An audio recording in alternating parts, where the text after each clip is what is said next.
هذه مقدمة هذه مقدمة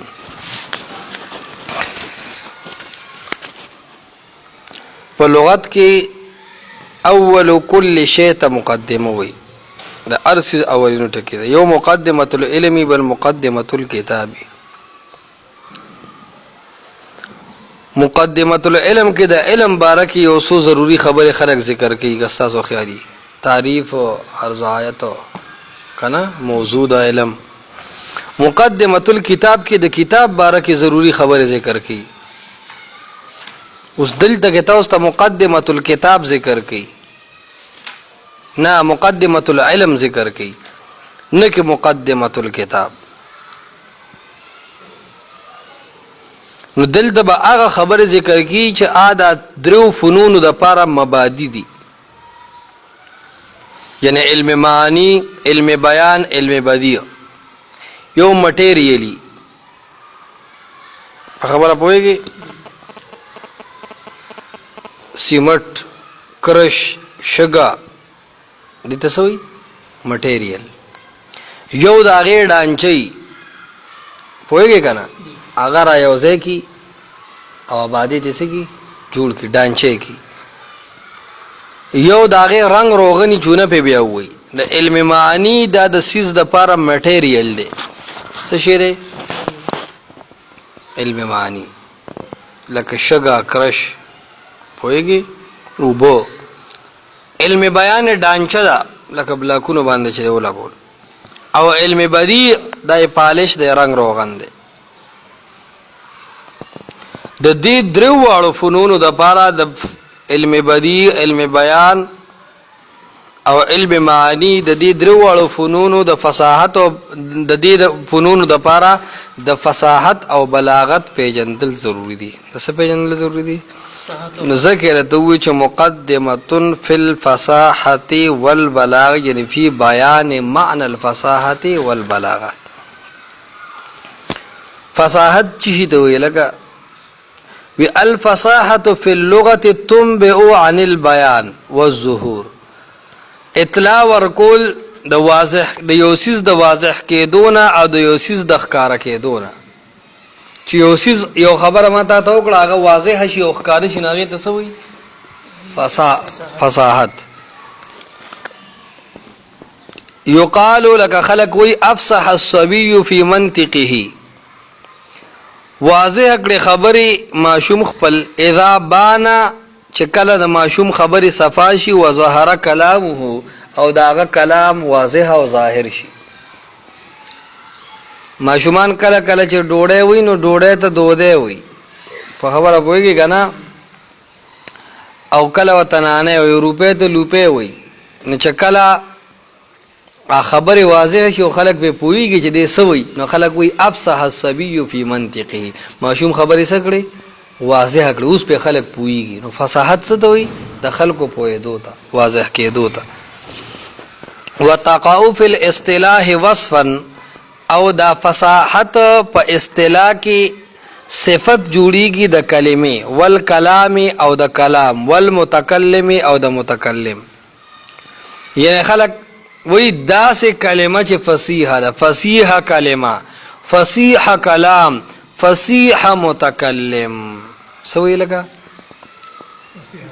نو کله کلمه فصیحی نو کله کلام فصیحی نو کله متکلم فصیحی نو دا د دې ټولو دپاره څه جوړېږي صفت شي او هغه ولې څه شي موصوف یو خو فصاحت شو بل بلاغت دی نو بلاغت د کلام کېدی شي بلیغ کلام پوهېږي بلیغ متکلم لیکن بلیغ کلمه نشي ویلی نو کلا فصاحت عام شو او بلاغت څه شو خاص شو فصاحت د کلمې کلام متکلم درې واړو راځي او بلاغت صرف د کلام او د متکلم راځي او د کلمې نه راځي الکه دغه الفصاحة فی اللغة اوی چې په لغت کې بیان او ظهور ته وایي خو اصطلاحي تعریف ولونه کو څه وجه نو دی وی د فصاحت یو جامع تعریف نو چې فصاحت څه ته وي. د هر سړي فصاحت ځان ځان لري کنه، نو جامع تعریف یې چلوځي داسې تعریف نو چې د دې ټولو اقسامو ته محیط. نو د فصاحت اصطلاحي تعریف یې ونکو، د هغې په ځای ولا اقسام بیان کړل. اقسام یې څه دي؟ فصاحت الکلمه، فصاحت الکلام، فصاحت المتکلم. ٹھیک شو؟ خجی ففصاحت الکلمتی، نو فصاحت د کلمې چې ده اول درته فصاحت د کلمې ذکر کی، بیا درته فصاحت د کلام، بیا درته فصاحت د متکلم. چې اول فصیح کلمه پیژنه، بیا به فصیح کلام پیژنه، بیا به متکلم فصیح پیژنه. ففصاحت الکلمتی، نو د کلمې فصاحت دار چې سلامتها د کلمه بچی من تنافر الحروف، د حروف د تنافر نه، د ناشناوالی نه، ومخالفت القیاس او د قیاس لغوی د مخالفت نه، یعنی د صرف او د نحو د قوانینو خلاف پکې نه، والغرابت او د درونوالی د اوریدو نه، غرابت فی السمع. ٹھیک شو؟ وی کلمه فصیح علی چې په کلمه کې درې خبرو خیال ساتلی شوی، د حروف و تنافر پکې نه، مخالفت القیاس پکې نه، غرابت فی السمع پکې نه. چې کله کلمه د دې درو غیبونو نه پاکه ده، نو دیتا کلمه فصیح وي. صحیح ودا لکه کلمه فصیح.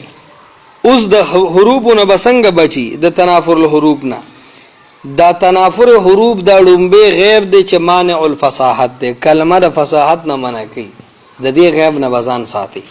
فتنافر الحروف، نو د حروف تنافر وصف دا یو داسې ټینشن دی فی الکلمتی، په کلمه کې یوجب ثقلها علی اللسان، چې جوړی درونوالی په ژبه. په خبره پوهیږي؟ یو ټکی دی په ژبه سم درون شو، نو دا په دې حرف کې سره راغی ثقل. و عسر النطق بها، او ګرانوالی د هغې په ادایګۍ باندې واجب کوي، نو دې ته د حروف تنافر وایي. صحیح وته لکه الزش، زش نو په ژبه درون لګي که نه لګي؟ للموضع الخشن، جیګ غونده کې ځای نه، خړپې خړپې، دې ته زش وایي. په خبر وګي نو خشن ځای ته چې څوک زش وایي، نو دا زش په ژبه ګران لګي او خشن لږ ارسان لګي که نه، نو دا زش کې تنافر دی په ژبه. ول هو خو، دې له به قاري صاحب راوستل غواړي، ول هو ول هو خو. ٹھیک شو؟ لنبات، دا هغه وخو ته وایي ترعاه لبل چې کې خلک وخان سری. په خبره پوهېږي؟ نا هو دا سره دا یو بوټی دی، نو بس خو عام واښه ورته ووایه، هو چې ورته وایه نو تنافر جوړه، په خوله ګران شو که نه، په ژبه باندې درونوالی راولي که نه. والنقاح للماء العذب، خوږو اوبو ته چې نقاح وایي، نو نقاح للماء العذب الصافي، صفا اوبو ته نقاح ویل. نو بس ما ټکي عام طور ښه لګي که نه، او نقاح کې لږ څه لګي؟ تنافر لګي. والمستحضر، تاو شوي ویښتو کمسی چې ودي، للمفتول. په خبره پوهېږي؟ نو مستحضر دا ټکي خو چې کمسی ته نو ډېر په ګرانه به وي که نه. دا اوس داسې الفاظ دي چې بازوقه آدمی، بازوقه سړی، په عربی مین سړی، هغه چې څنګه دا کلام ووري چې زش او داسې هو خو نقا مستحضر، هغه به دا خو نه ګڼي، دا حروف بدل کا تنافر دی پکې. خبره پوهېږي؟ نو دا د فصاحت الکلمې نه څه شو؟ خارج شو. ومخالفت القیاس، دویم نمبر چې کلمه د فصاحت نه خارجي او مانع الفصاحت ګرځي، د قیاس لغوي مخالفت دی. لکه کون الکلمتی، چې یو کلمه داسې شي چې غیر جاریه علی القانون الصرفي، چې د علم الصرف او د لغت قانون خیال پکې ونه ساتلی شي. په خبره پوهېږي؟ کجمع بوق علی بوقات، لکه یو سړی د بوق جمع په بوقات سره راوړي، الان کې د بوق جمع څنګه راځي؟ ابواق راځي کنه. او یو سړی د بوق جمع بوقات وې، د بوق جمع څه وې لکه بوقات، نو دا د څه چلو کو د لغت او د عربی خیال ونه ساتو کنه. نو په دې کلمه کې سره راغی تنافر الحروف راغی، سره راغی دغه مخالفت القیاس. خبره پوهیږي دا شاعر د سیف الدوله، نه شاعر د خپل ممدوح سیف الدوله فضیلت په نورو بادشاہانو باندې ذکر کړی دی.